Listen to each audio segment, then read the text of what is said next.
Hi, everybody. Hi, everybody. This is what happens when I just hit the record button while we're still talking. While we're Um, still cackling, as you would say. Is that what you to say, cackle? cackle. Danae and I were going through some questions that have been submitted in order to figure out our conversation today. And it brought up that we were sent some feedback that Danae and I are apparently one note. Now I cackled. Um, and Wait, can you say in someone's opinion? Like, could someone's you opinion, caveat? Like someone it's not said, facts? I said someone gave us the feedback that we are apparently one note. Um, and so I thought that was interesting. I will Old man say laugh.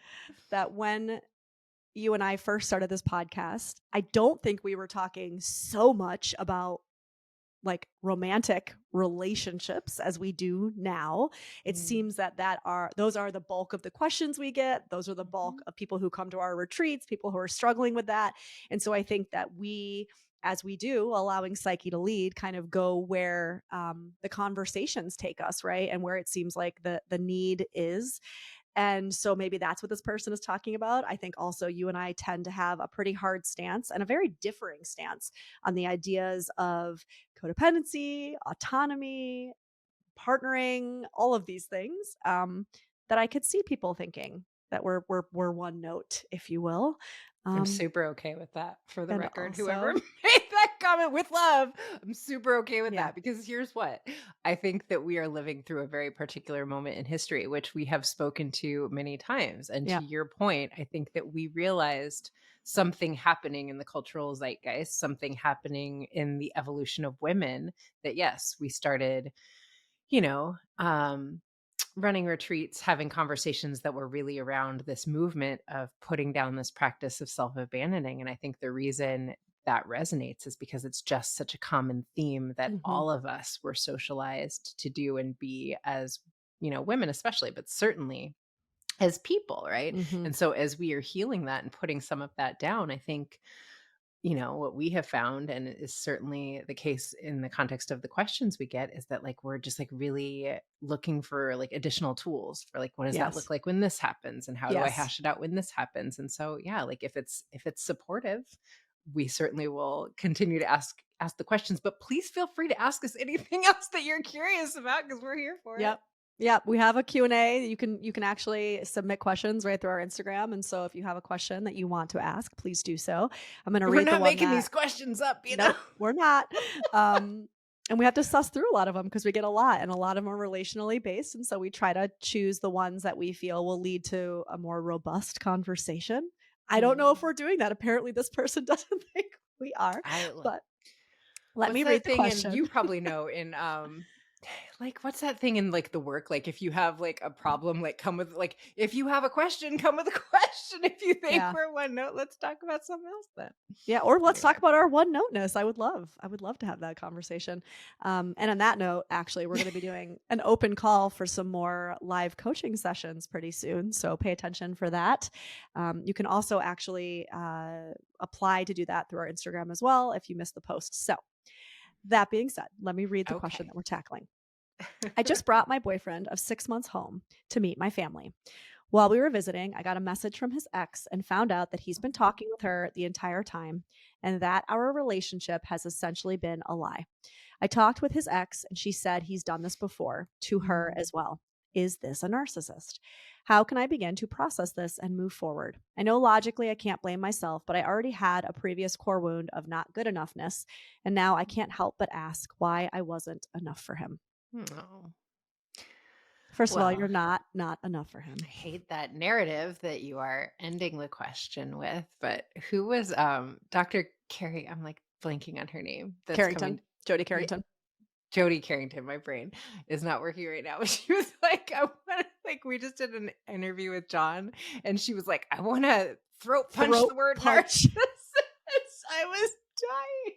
That's actually something I am gonna say from now on. I wanna throat punch the word narcissist. We might be a little too silly today, Y'all but know, you've heard us talk about this word before. It is a trigger word for we us. gotta ease it up on the everybody's a narcissist a little Yeah. bit. Yeah, everyone is not actually a narcissist. It's actually a lot more clinically. like rare Yeah. than Like society and pop culture might 3%, I suggest. Yeah. think they say, actually diagnosable. And on that note, we all carry narcissistic traits within us. We all display narcissistic traits within us. And so I actually just ran a group last week, one of our private online groups, and the conversation we were having was around where and when and how do I use labels Hmm. to hide behind, right? To hide from my own work, to hide from my own accountability. Um, and so I would offer that up just in general for anyone listening, not necessarily just this person asking the question, but I do think that's that doesn't need to be the main conversation. That can just be like one point to think about, but it is worthy of thinking about, right? Where do I use labels to make myself feel better or to kind of skirt accountability? Yeah.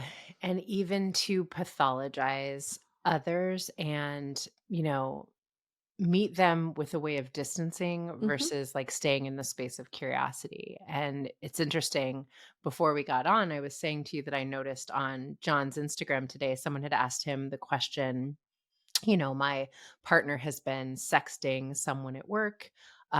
Is it over? Is it a wrap? And John responded to the question with something really in alignment with like, can you be curious with your partner versus going straight to the shutdown and the cutoff?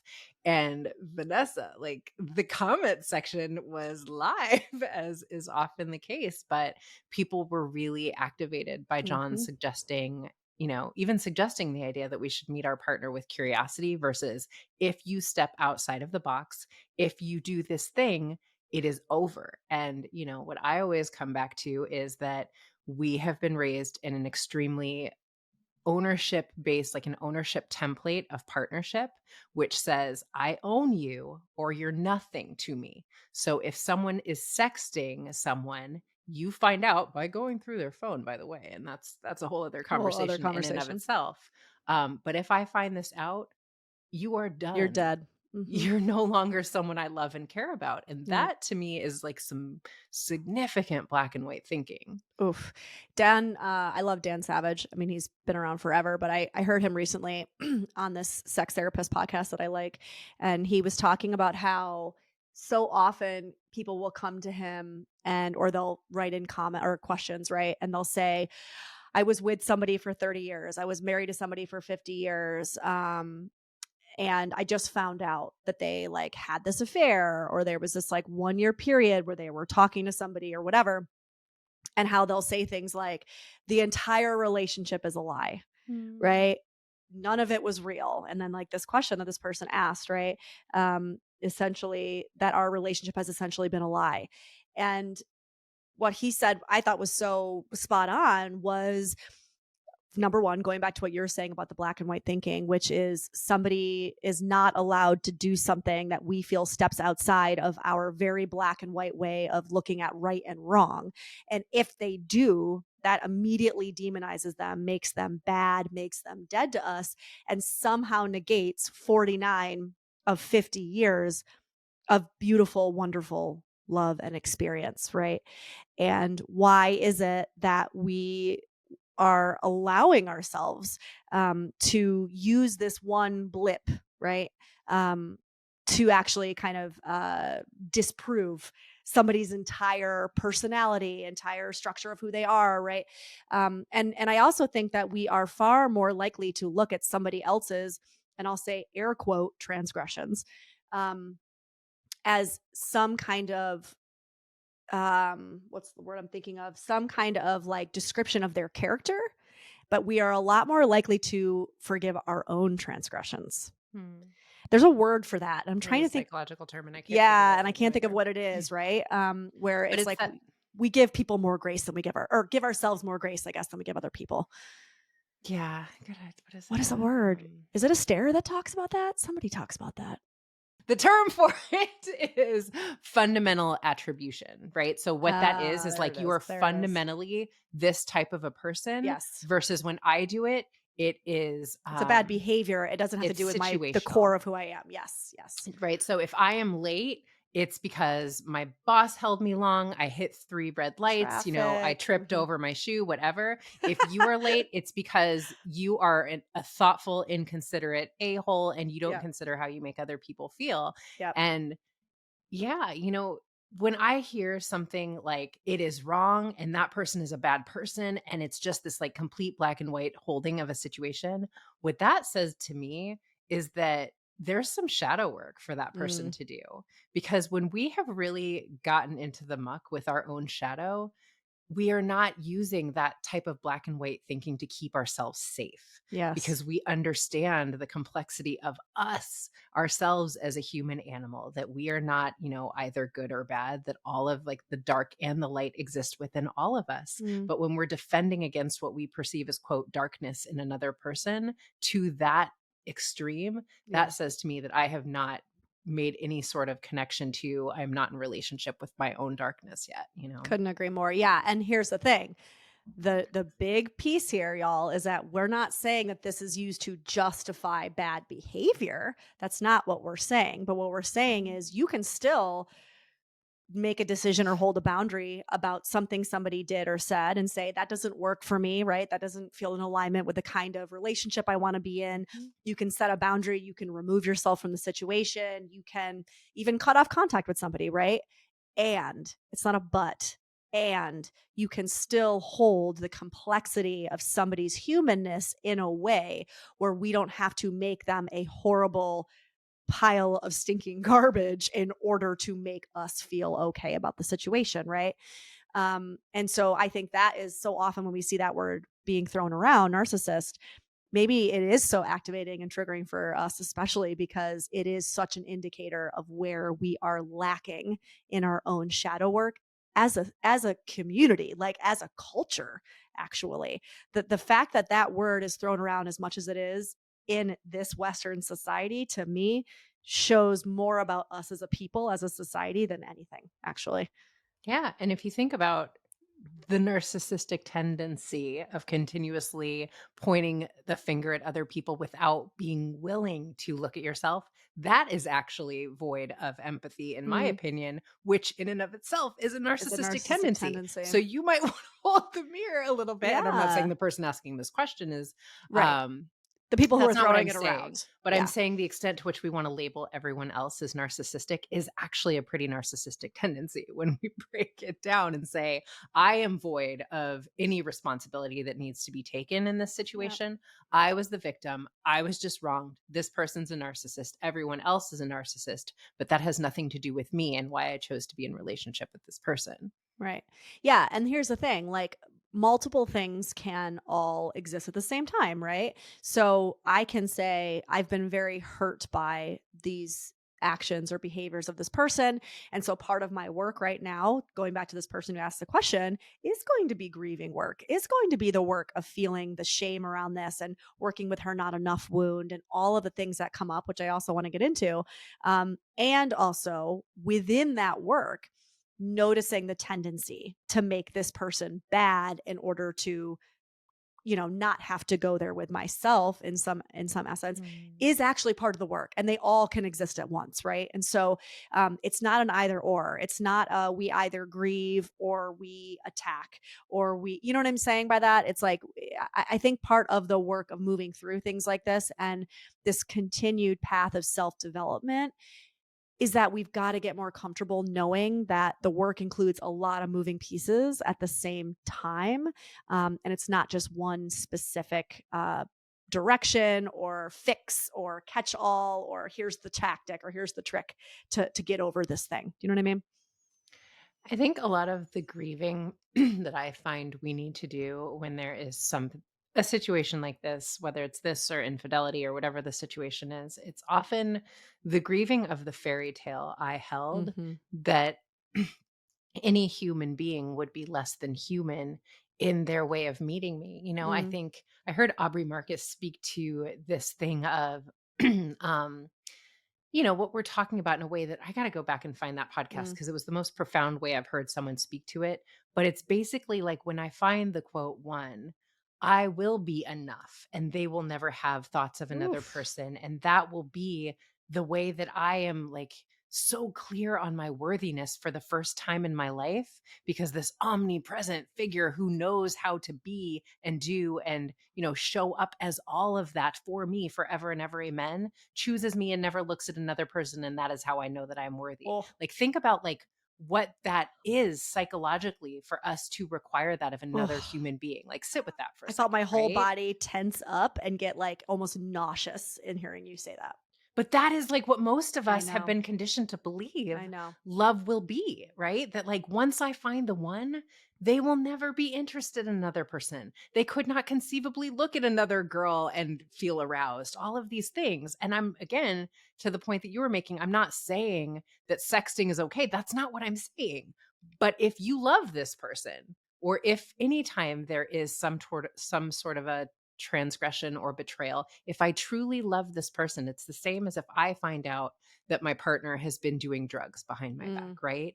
I want to be curious about the why that person has been doing that thing, what it gave mm, them, what they were struggling with, that gave them a little bit of relief from, versus immediately making that person bad, because mhm. all of that doesn't really actually alleviate my suffering. It really doesn't. I No. promise you. She can break up with this person tomorrow and she will not feel better because she still will be telling herself the story that it is because she was less than worthy, when we both know that has nothing at all to do with why this person was sexting that person at work. Yeah. Yeah, and I think that also going back to this unworthiness wound, I think there is a way in which this is kind of building on what you just said. There's a way in which we actually perpetuate this wounding Mm. unconsciously, right? And so I actually think in because she made a comment about without going into it, she said something about having a prior experience that kind of brought this wound up for her, right? And so this is what we do, y'all. Like unconsciously, we continue to prove to ourselves these wounds of unworthiness, right? And part of the work of excavating and kind of bringing into the light these wounds and then potentially healing them is actually in accountability. It is actually in the looking at the ways in which we keep ourselves what's the word, like walled off with like this false sense of security or safety in the way that we attempt to control our environment, other people, and we make it about us, right? Mm. And so if in my head I have this idea like you just said, which is when I find the one, they will never look at another person as long as they live, right? And that's what I'm looking for in order to be okay. Well, the reality of that happening is so slim to none, right? Because we're human beings, that you are actually setting yourself up to continue to feel not enough, so long as that is the kind of prescriptive way that you've gone about saying, okay, this is the thing I need to feel better, right? And so you're setting yourself up for it. You're actually continuing to hurt yourself by not actually taking that thing and examining that thing. So we examine the other person. We examine the why they did this thing. We examine the transgression itself. What we don't examine is that little component of the deep down I believed that this person would make me feel worthy by never looking at somebody else, right? So that's what I mean when I say personal accountability. It's not like what I did wrong, air quotes. It's that little part inside of us that has used control to make myself believe that I can be safe, right? Mm. And if I can get into that, that's I think where the healing really has to be based in. Does that make sense? Yeah, I was just thinking, well, two things came up as you were saying that. Like, if I could give everyone on this planet, like, someone was just recording a video about this earlier today, and I was like, God, is that true? But like, if we could all just understand the liberation that comes as human animals from knowing that as long as my safety, my security resides outside of me, I am insecure. Nobody can give us that, no matter what. Humans are gonna human. It Mhm. doesn't mean that we don't relate to one another. It doesn't mean that we don't love one another. But if I need you to comply in order for me to have a sense of safety in my skin, I don't have safety in my skin, period.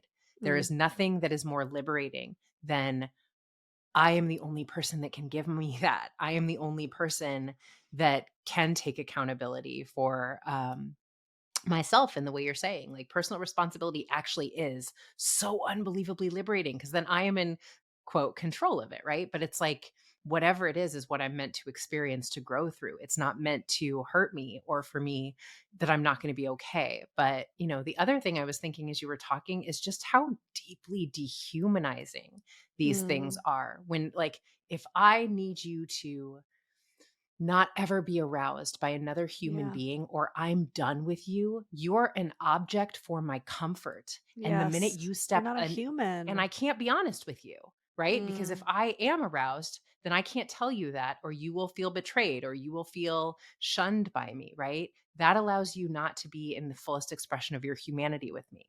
That mm. is objectification of another person. I'm sorry, but it's fact. And I just think there's so much about the ways that we are conditioned to hold love Yes. that are like, this other human being is here for my comfort and my pleasure and for me to feel a sense of security. And we do not hold a sliver of curiosity about their experience V so much more often than we want to admit. Mhm. Oof, speak on it.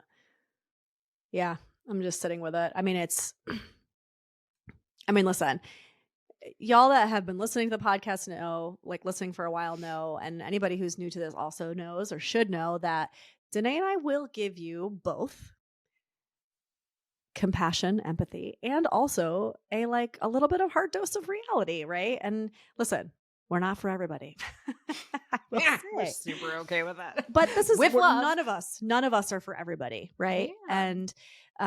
And so if you are in a situation or a place in your work internally or in your relational work where personal accountability is not something you really want to sit with, then that is okay for that to be your place on your journey. And also, it might be activating to hear Mm. therapists like Danae and I say things like, "We got to go to the core. We are actively objectifying other human beings when we make them responsible for our feeling okay in this world." And yeah, I mean, I just wanted to say that again, kind of to go back to the beginning conversation we were having around, somebody giving us the one note feedback, because I think it's that. I think if they feel like us saying personal accountability is one note, then that might not be where they're at on their journey. And that's okay for them, you know, Well, yeah. for them. I I do. I think that it's, and like we joke about it, like it's okay if we're not for you, but I do think what you and I, like the flag that we will never stop waving, is that this thing of abandoning ourselves and tap dancing for belonging, and I will be whoever you need me to be so that I will be worthy of your love, Mm, is actually, it is keeping us deeply disconnected from one another, hmm. because we don't actually feel like we belong when I need you, when I need to be who you need me to be in order Yes. for me to belong. And so I would say that is true of the podcast as well. So as much as I genuinely mean it when I say, like, with so much love, it's really okay if what Vanessa and I are saying doesn't resonate. That just means it's not meant to. And that's beautiful. There's so many podcasts. There's so many people who what they're talking about will resonate, but I'm not going to conform or shapeshift into someone who doesn't speak the way that I speak so that I can make more people comfortable. I've just Hmm. like spent too many of my years doing that and won't ever do it again. Yeah. Yeah, and so if this is your question, if you're the one that wrote this in too, I mean, I would say, going back to what I was saying about multiple things existing at once, there's going to be anger and grief, and that's Mm, okay. Allow yourself to be with those feelings. mhm. And as you're beginning to process and work through some of those feelings, I would start to ask yourself some questions around, where were you self abandoning in this relationship? Because I know you said something about having no idea that it was happening. Um, and there's a little part of me that on some level doesn't necessarily believe that. You might not have known exactly what was going on, but when I say I don't believe that, I say that we always know at some level that we are self-abandoning in order to be in a relationship, in order to maintain an attachment, right? And so whether that self-abandoning behavior was you doing what Danae was saying, which is contorting yourself to basically belong, right, for this other person, or whether that self abandoning behavior was not looking at this person's behavior objectively, brushing it off in order to maintain that attachment, or whether that self abandoning behavior was actually objectifying this person and making them an object for your comfort, right? Those are all ways that we do this in relationship. And I think the real healing work is going to be in examining some of that stuff, because that's what you're going to want to pay attention to as you continue to move forward and date again, you know? Can I just throw in one other thing that Yeah. John said as an or that I think is like, I think a lot of times we don't like, we just believe that people hold the same ethical baseline, or the same, Mm, like, this is like a deal breaker, or this is like the agreed upon rules that we yeah, do. And sometimes that's not the case. Like, without sometimes talking for about it. people, Mhm. it's like, you know, if nobody's touching anybody, and, Yeah, I am not someone who thinks that, like, the greatest sin or betrayal, and that's my opinion, but yeah. you might also be in a relationship with someone who also holds that opinion, that, like, Mhm, I didn't do anything. And have you guys had that conversation? And so where did we not talk about, like, what our rules of engagement were, or mm, what, like, healthy relating looked like for each of us? And if mhm. that's not a conversation that we've had, instead of making this person a villain, can I be curious about, like, if we can find alignment or not, versus, as we On our so often boundaries. talk off, just like, it's a wrap. They did this Yeah. thing and I'm done with you. And what is this, like, ex doing texting you? Like, that's a whole other conversation in and of itself. But that just feels like somebody's trying to start some mess. But I Well, right, and digress. then I mean, that's a good point, right? Because she said that the quote was like that found out that the ex was talking to the ex the whole time, or found out that this person that she was dating was talking to the ex the whole time. And even when I read that, my thought was, well, what does that mean, talking to? Like, Yeah.